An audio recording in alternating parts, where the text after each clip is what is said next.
Nagluluto tayo ngayon ng sinigang na salmon. Ayan, hugasan na natin siya. Isang ulo lang yan. At dalawa lang naman kami ni tatay. Magsisigang ako. Handa na yung ating pechay.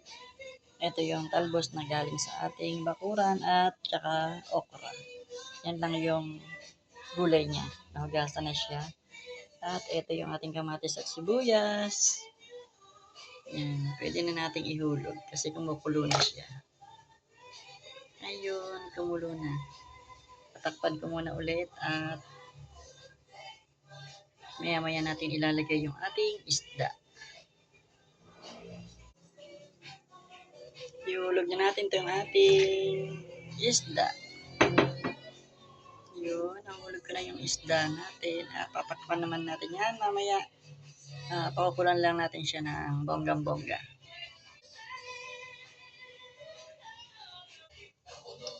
Ganyan natin ito ating paasin.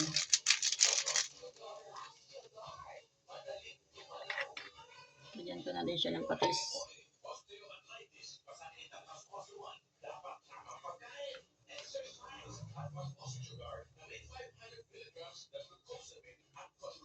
Patis.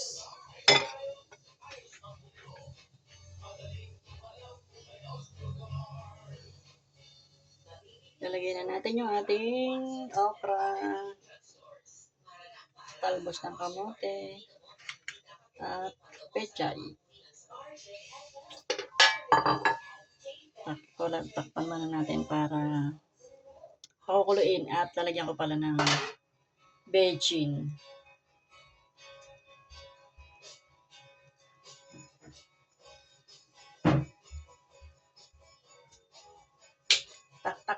Tak. Lagyan natin. Takpakan natin.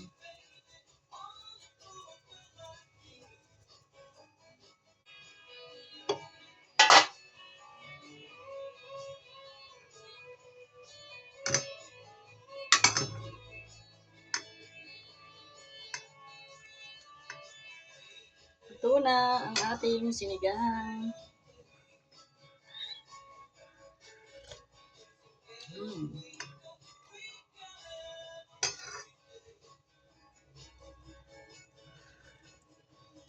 Malinamnam.